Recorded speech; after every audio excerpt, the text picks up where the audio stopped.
Hello, we are looking the first chapter of the economics development. In the course of study, we have studied the meaning of development. Different people are having different goals. Along with the getting more income, again many things are there which are very important for ones to get the opportunities. National development. Now we are moving ahead to look the next part of the development. While looking the national development, we have seen different people are having different notions about the national development. We always listen in the world. Some countries are developed countries, some countries are underdeveloped, or some are developing. How these definitions are made, what criteria are used there to compare the countries or states that we are going to see in this point. How to compare different countries or different states. About all these things we will study in this part. You might ask, you are having one question in your mind. If development can mean different things, how come some countries are generally called developed and other underdeveloped? Before we come to this, let's consider another question. We will see the other part. When we compare different things, they could have similarities as well as differences. When we are comparing anything, whether it's our countries, whether it's our human development, or the students, when we are comparing them, they should both things. There should be similarities and differences. Then only the comparison will be in a fair way. Which aspects do we use to compare? When we are comparing these things, which aspects we are using there? Whether the economical development, whether the human development, or the health, education, industries, what criteria, what aspects we are using in this development, we should be keep in a mind. For it, one example is given in this book to understand how do we compare different students. They're different in their height, health, talent, and interest. When we are comparing the students, there are differences. Naturally, some students are heighted, some are at average, some are having short. Health is also different, talent and interest are also different. So while making the comparison, we should look the similarities and the differences. The healthiest students may be not the most studious students. The student who is having very healthy, it is not needing, he is having studious also. His interest of areas are maybe different. Maybe he is not studious. The most intelligent student may not be the friendliest one. The student who is having most intelligent scorer, high scorer in the marks, but he is having lag in the making the friends. Difference are there in the making friends. So how do we compare students? The criteria we may use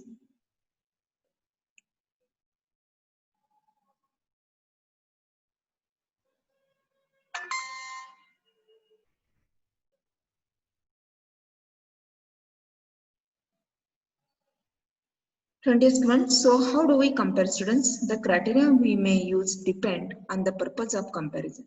How we are comparing, for what we are comparing the students, that purpose is important. If we are comparing them for the sports way, in the sporty way, we will look the health of this child.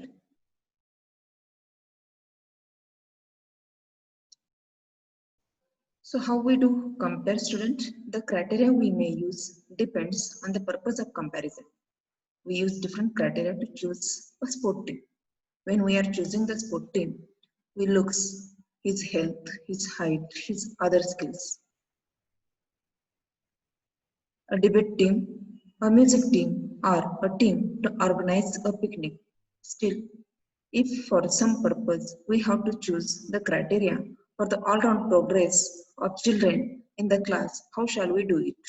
When there is a turn to choose all-round progress of the children or the student from a particular class, one criteria is not enough. We have to look the different criteria, then only we can conclude the development of a particular class.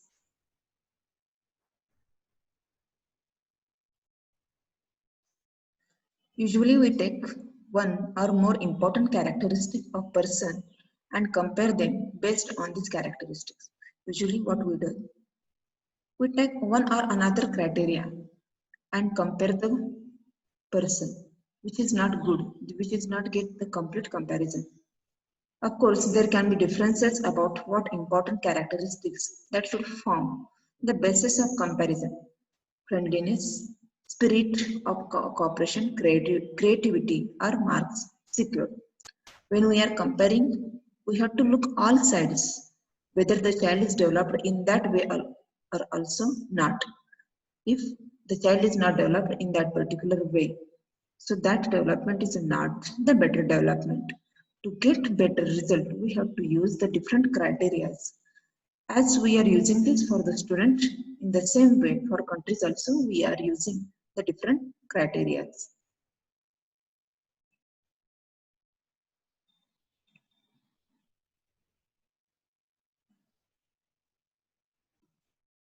More developed than other with less income. This is based on the understanding that more income means more of all things that human being use. More income, the it gives the opportunity you to buy anything, whatever you want. Whatever people like and should have, they will be able to get and greater with the greater income. So greater income itself is considered to be one important goal. One important goal. It is not complete. Keep in mind. Getting more income is considered to one important goal.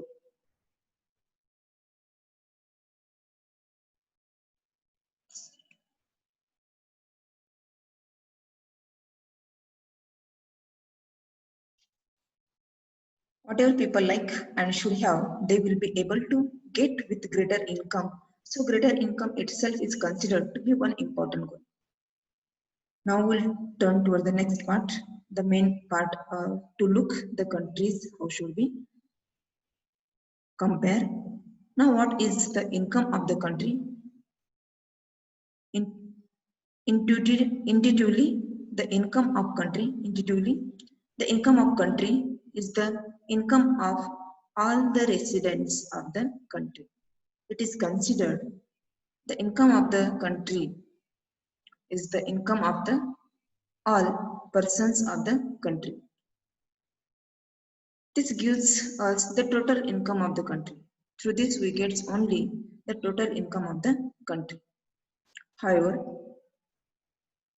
for comparison between countries, total income is not such an useful measure since countries have a different population. The different country is having different population. So the income is not enough to compare the country. Not only the population, the other things are also different to the every country. Comparison total income with all tell us what an average person is likely to earn. This is gives only the average interest of the people. Are people in our country better off than other in the different countries? Hence, we compare the average income, which is the total income of the country divided by its total population. The average income is also called per capita income. The country's total income is divided by the total population. Through it, we get the average income. This is also called per capita income. In them, it involves all. Whether one is earning for lakh for a month or whether one is not earning for a particular month or particular year, they all involves in the average income or in the per capita income. It means not that every person of the country is earning a particular amount which is shown in the average income. In average income, more earning income is also involved and non-earning persons also involved in the average income. In World Development Report 2006, it is according to 2006 given. In your book, maybe the different figure is given. In World Development Reports brought by the World Bank, this criteria is used in classifying countries. To classify the countries, these criteria are used. The World Development Report 2006 by the World Bank giving the criteria to classify the countries on the base of income. Countries with per capita income of 4,53,000 per annum and above in 2000. Keep in mind the year. Whenever these figures are shown, you have to keep in mind the year from which year the figure is given. In your book, maybe it is 2013, maybe 2016. So according to the 2013 and 16, the criteria may change. The figure amount may change. Criteria remains same, but the amount figure is changing. So it is according to 2004. Which countries per capita income is having 4,53,000 per annum per year above are called rich countries. Which countries are having per capita income 4,53,000 or more, that countries will be called as the developed countries or the rich countries. Next, and those with per capita income of rupees 37,000 or less are called low income. And which countries per capita income is having 37,000 or less, that country will be called low income countries. India comes in the category of low income countries because its per capita income in 2004 was just rupees 28,000 per annum. India belongs from the low income country because the per capita income of the country according to 2000 is 28,000. At least it is expected 37,000, but the India's amount is less than 37, means it is 28,000 per annum per year. So India is the poor country. The rich countries, excluding countries of the Middle East and certain other small countries, are the rich countries excluding countries of Middle East and certain other small countries are generally called developed countries. The rich countries, which are Western countries, these Western countries are mostly called the developed countries. The rest rich countries are not the developed countries.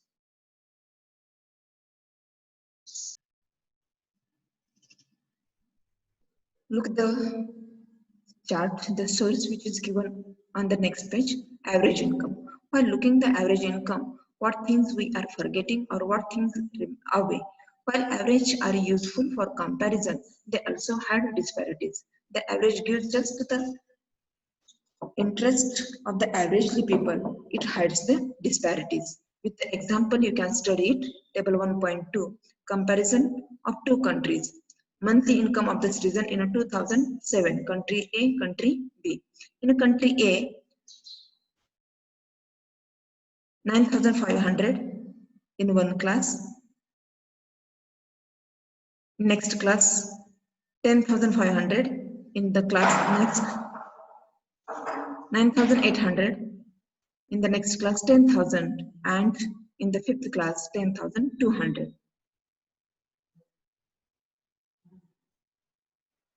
Country B. 4 classes are earning 500, but one class is earning 48,000. Averagely, the all will be in the same class in the both countries, from the both countries. So it hides the disparities. The following figure, again you will give more idea about it.